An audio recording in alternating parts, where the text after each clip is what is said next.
September 15th, 1963, a bomb exploded before Sunday morning services at the 16th Street Baptist Church in Birmingham, Alabama.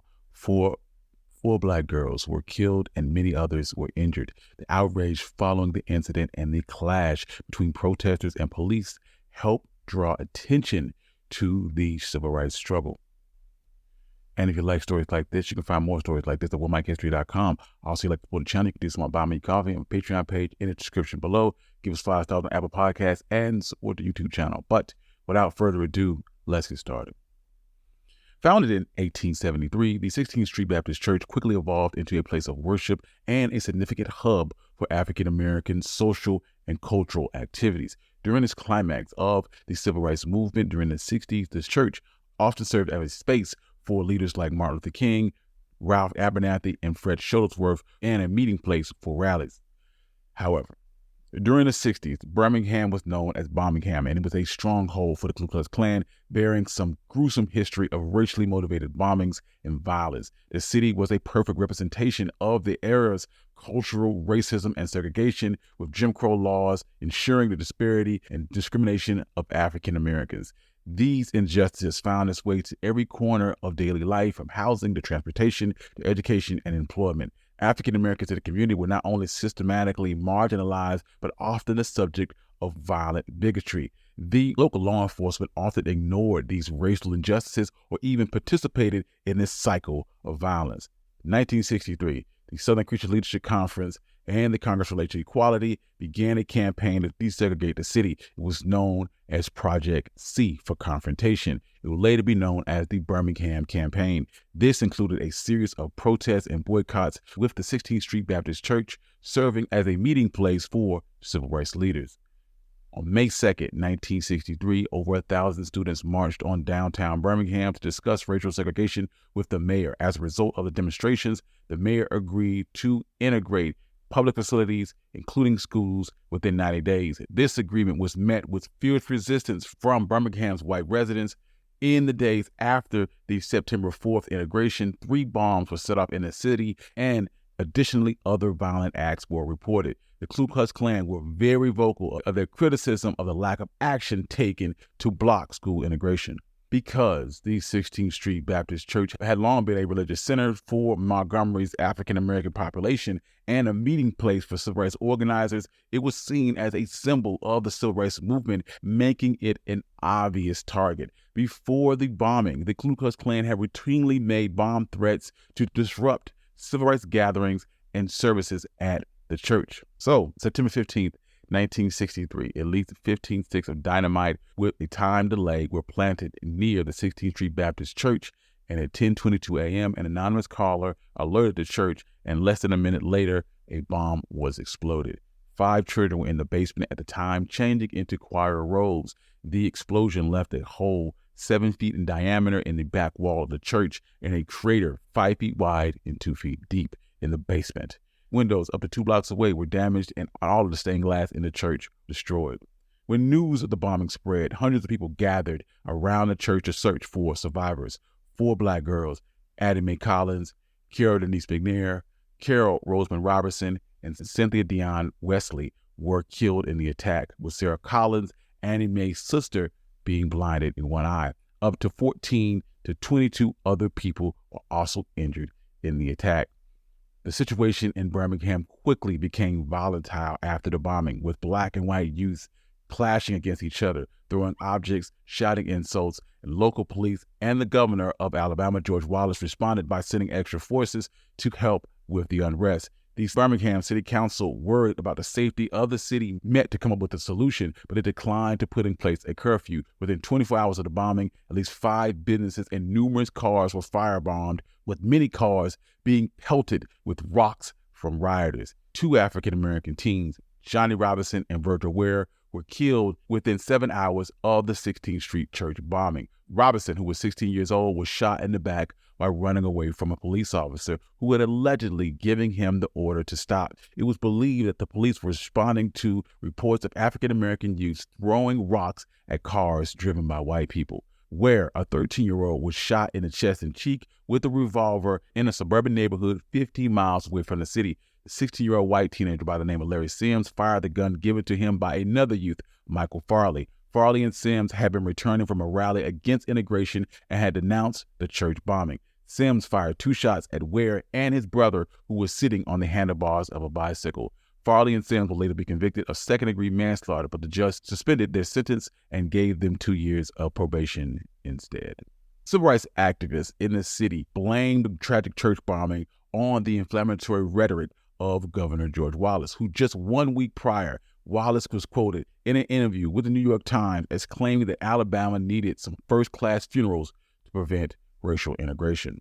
In response to the tragedy, the city of Birmingham offered a $52,000 reward to the capture of the bombers, with Wallace pledging $5,000 on behalf of the state. Martin Luther King will rebuke Wallace in a telegram accusing him of creating a climate of violence that led up to the death. Attorney General Robert Kennedy organized a comprehensive investigation, dispatching 25 federal agents, including a bombs expert, to the city. September 17, 1963, Carol Rosamond Robertson was laid to rest at a private family funeral. Alpha, Carol's mother, had asked that her daughter be buried separately from the other victims due to comments made by Martin Luther King Jr., who said that the mindset that had enabled the murder of the 4 girls was caused by apathy and complacency of the Black people in Alabama. The funeral was held at St. John's African Methodist Episcopal Church with 1,600 people in attendance. Reverend C.E. Thomas asked the congregation to honor Carol by being calm, kind, and innocent. The following day, the funerals of the 4 other victims was held at 6th Avenue Baptist Church. 800 clergymen of all races were in attendance, including Martin Luther King Jr. King addressed the estimated 3,300 mourners with a speech stating that, in spite of the darkness of this hour, we must not become bitter. We must not lose our faith in our white brothers. Life is hard, and at times hard as crucible steel, but today you do not walk alone. He asked for solemn and forbade singing, shouting, or demonstrations. At the outset of the investigation, investigators hypothesized that the 16th Street Baptist Church bombing was caused by a bomb from a moving car. However, on September 20th, the FBI were able to confirm that the blast was caused by a disposal device that was intentionally planted near the church's women's lounge. Physical evidence such as sections of wire and remnants of red plastic, which could have been part of a timing device, were discovered at the site. The FBI struggled with their initial inquiry, but investigators were able to focus their attentions on a KKK splinter group known as the Kabaha Boys. The group had fewer than 30 active members, and the FBI and local investigators identified 4 members of the group as perpetrators of the bombing: Thomas Blanton Jr., Herman Frank Cash, Tommy Frank Cherry, and Robert Chambliss, with Chambliss being seen as the leader. Witnesses reported to have seen a group of white men in a turquoise 1957 Chevrolet near the church in the early morning of September 15th. Some descriptions of the white men who exited the car and headed to the steps of the church fit the body type of either Bobby Cherry or Robert Chambliss, but it was difficult to get a witness to cooperate, and there was not enough physical evidence. On September 26th, Chambliss was interviewed by the FBI. He later was indicted on charges of illegally purchasing and transporting dynamite, and he would later be convicted with 2 of his acquaintances on October 8th of illegal possession and the transportation of dynamite, with each receiving a $100 fine and a 180-day suspended sentence in jail. All of this information was given to J. Edgar Hoover, but federal charges were never filed against Chambliss or any of his co-conspirators in relation to the bombing. There had been a long-standing tension between local and federal prosecutors. Subsequently, Hoover vetoed any federal prosecution of the suspects, and he didn't share any evidence that the FBI had obtained with state and federal prosecutors. In 1968, the FBI closed the investigation, and the files were sealed by order of J. Edgar Hoover. The 16th Street Church bombing will remain unsolved until William Baxley became Attorney General of Alabama in January of 1971. Baxley, a student at the University of Alabama at the time of the bombing, was determined to take action. In the weeks after his election, he went over the Birmingham police files on the bombing and discovered that the evidence that they had obtained was mostly worthless. Baxley then reopened the case and was able to get witnesses to trust him, some of whom had been reluctant to testify previously. This enabled him to assemble evidence on Robert Chambliss that he had bought dynamite from the store on Highway 101 2 weeks prior to the bombing. Additionally, Baxley requested FBI files on the case and realized that evidence collected between 1963 and 1965 had not been shared with local prosecutors in Birmingham, and eventually he was granted access to evidence and used that to build a case against Chambliss. November 14th, 1977, Robert Chambliss, who was then 73, stood trial in Birmingham's Jefferson County Courthouse for his involvement in the 1963 bombing of the 16th Street Baptist Church. Initially, Chambliss was indicted on 4 charges of murder. However, following a pretrial hearing presided on by Judge Wallace Gibson, ruled that the prosecution could not move forward with more than 1 count of murder. Despite the weight of the charges, Chambliss insisted on a not guilty plea, asserting that he had simply passed the dynamite that he had purchased to an individual by the name of Gary Thomas Rowe Jr., who had been linked to Klan activities and was reportedly acted as an informant for the Federal Bureau of Investigation. Over the course of the trial, prosecutors aimed to expose inconsistencies in Chambliss, calling forth 2 high-ranking law enforcement officials as well as witnesses' accounts to the bombing itself. Testimony from a retired Birmingham police officer named Tom Cook, alongside a police sergeant by the name of Ernie Cantwell, affirmed that Chambliss had not only confessed to owning dynamite at the time of the 1963 arrest, but also boasted that he had intimate knowledge of assembling a bomb. Similarly, Chambliss's niece, Reverend Elizabeth Cobbs, stated under oath that her uncle frequently boasted about his solo crusade against Black individuals dating back to the 1940s, and revealed to her the day prior to the bombing that he was in the possession of enough dynamite to level a significant portion of Birmingham. Furthermore, another witness, William Jackson, also testified that Chambliss had expressed frustration with the Klan's dragging its feet on the issue of racial integration. In the closing arguments, prosecutors acknowledged that Chambliss was not the only person involved in the bombing of the 16th Street Baptist Church, yet asked the jury to find him guilty. The defense argued that the prosecution's evidence was circumstantial and that Chambliss had not been charged in the 1963 church bombing. Following 6 hours of deliberation, the jury returned a guilty verdict, thus convicting Chambliss of the murder of Carol Denise McNair. Consequently, he was sentenced to life imprisonment.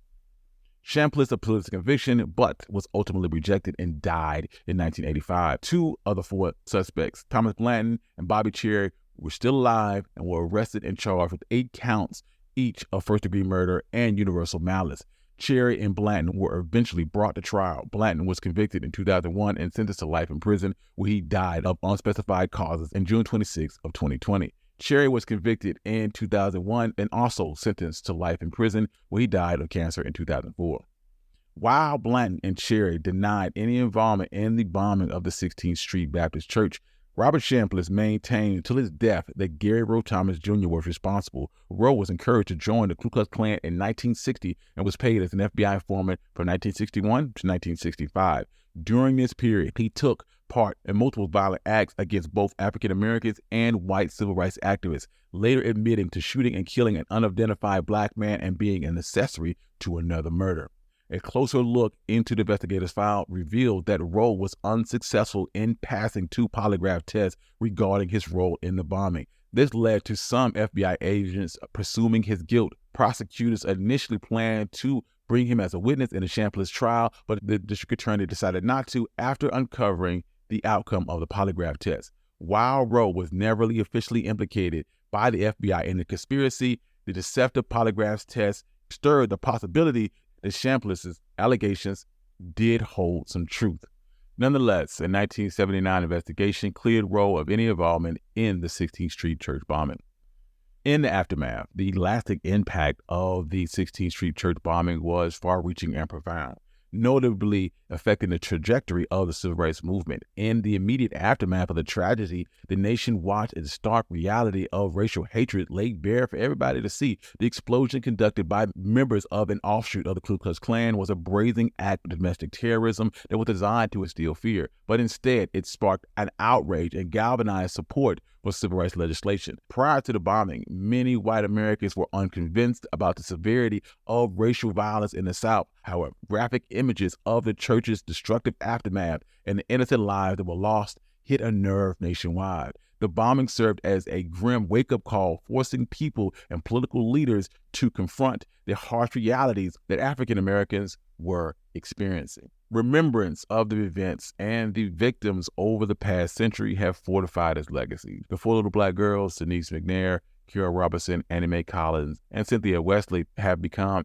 embodiments of the civil rights struggle. The 16th Street Baptist Church itself has transformed into a symbol of resilience and strength and was declared a national landmark in 2006 and now houses a museum dedicated to the civil rights movement.